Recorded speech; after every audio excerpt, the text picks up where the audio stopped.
Bismillah. Thank you, Imran. I've known Imran since she was a little girl. And I especially always admired her love for the environment. And she talked about environment when most people in Pakistan couldn't even spell environment. Mr. President IUCN, visiting delegates, ladies and gentlemen.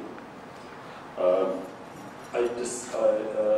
want to start with a quote from our Holy Prophet, peace be upon him. He made protecting environment a spiritual duty.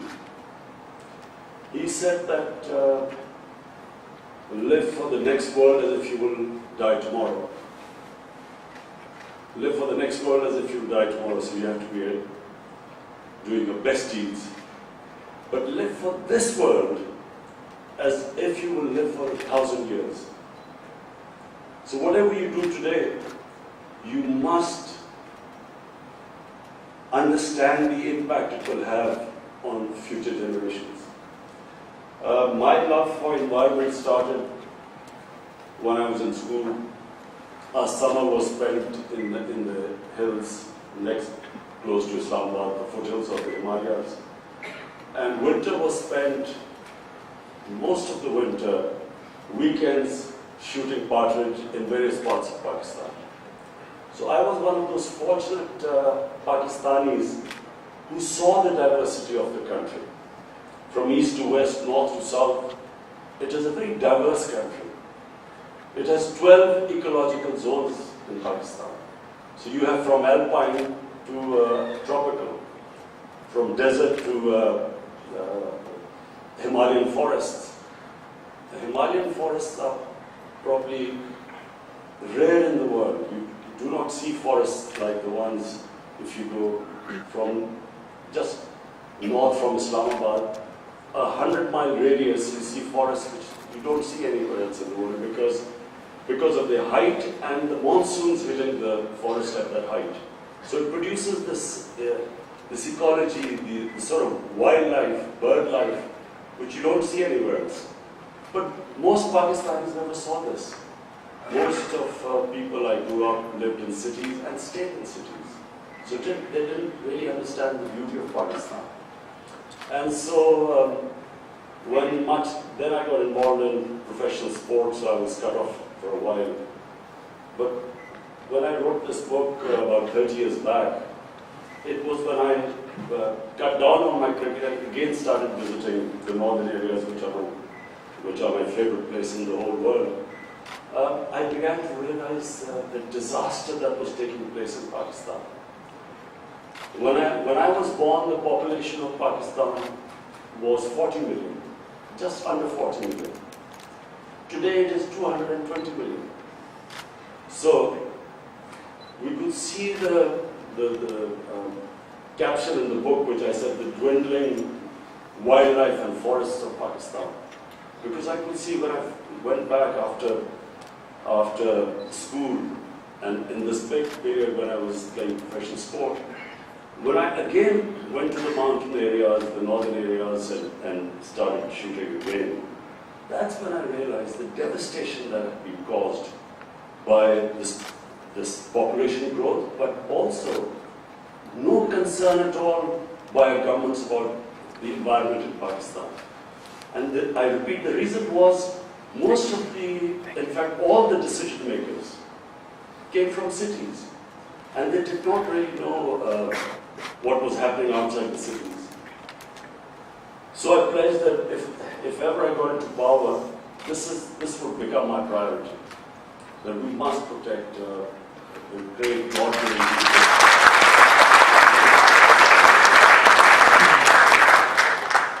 I still think people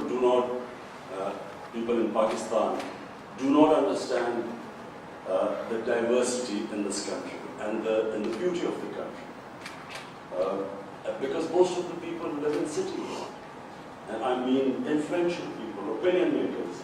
They live in cities, most of them don't go out of cities. So when we were when our government came into power in 2013 in Khyber Pakhtunkhwa, we started this billion-tree tsunami, and that was the first time any government had done anything about environment in Pakistan. And people were skeptical, no one thought it would happen, but we had a very dedicated team, passionate people, and the magic formula of success. We involved the local communities, young people, women. So this is this formula. When people become stakeholders, people living in those areas, that's how you succeed. And when they see the benefits of protecting the environment. So when we won the general elections, we had this very ambitious plan of 10 billion trees. 10 billion trees means involving the whole country, and especially the young people. The first year has been just planning it, just as it was in Khyber Pakhtunkhwa.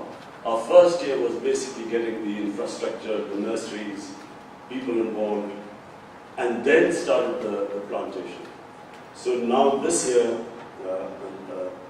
is the year when we will start a massive program all over Pakistan. What is important, and I'm talking about Pakistan, of course, IUCN talks about Asia and the whole world, but our main concern right now is to make Pakistan a model, a country where we had one of the lowest, because of no check on the timber mafia. When we started the conservation plan of 1 billion trees in Khyber Pakhtunkhwa, the biggest problem we had was this mafia, the timber mafia. 10 of our forest guards were shot, killed by the timber mafia. So the government and the timber mafia previously was protected by politicians. That's why they were so powerful. So we managed to tackle the timber mafia and then succeeded in the project. Now again, what we hope is to create enough awareness amongst the young people. The big advantage, if we can convert this into our advantage, is our young population. 60% of Pakistanis are below the age of 30. And we find that young people, when you inspire them, and actually all over the world, the young people will eventually drive this movement to protect the environment. I just read this newspaper this morning that the United States is pulling out of the Paris Accords, which is a big shame because this constant battle between the material and the spiritual. Spiritual basically means selfless, where you think of humanity, and material is where it's just now what matters is just whatever is make hay while the sun shines. Opposite of what the Prophet's saying is. So, what we hope to do is to inspire our young people. What we hope to do is put it in children's syllabus now, that it is important to protect the environment for their future. And we have already started another campaign. Our cities were just spreading. Rather than going up, they were eating up all the green areas. Islamabad is, if it wasn't checked, it could go all the way up into the mountains. So we have now started a plan to restrict the cities, make the cities go up, and make people conscious. The town plan is conscious of the environment. Previously, there was just no concept of worrying about the environment. Waste disposal, cleaning up our rivers, cleaning up air pollution. What we are seeing in New Delhi now is frightening. I mean, I remember going to India in the 70s. Delhi was one of the cleanest cities. And now I was watching on television what is going on, and similar thing is happening in Lahore. Lahore is one of the most polluted cities. I grew up in Lahore, and you could drink the tap water. It was one of the sweetest water to drink. Now Lahore is just this huge city, unplanned. And we discovered that in 10 years, they had cut off 70% of the trees in Lahore. the Lahore tree cover went up by 70%. And that is one of the main reasons why pollution has also gone up. So, to conclude, I admire what IUCN does. I always think that people who worry about the environment are great human beings. I consider them spiritual, because all religions talk about being selfless and thinking about others. And on the other hand, the material God only thinks of that selfish people who actually do not worry about the impact of what the actions are doing on other human beings. And I admire IUCN. That's why I always admired Aban, because when she used to talk about environment, people would laugh at her. I remember in the 90s when people used to talk about global warming, people would think them lunatics. And when people would talk about climate change, no one understood. But now, everyone, especially people living in the rural areas, where they are more close to nature, everyone, now suddenly they see the impact of climate change in our mountains, in the Karakoram and Himalayas, in Hindu Kush. The glaciers are retreating. There are glacial lakes formed. And glaciers is what sustains the population of the subcontinent. This is on the northern side. So, I want to again welcome all of you. I hope that this conference is productive, and I will try my best to appear in Marseille in a few months' time. Thank you.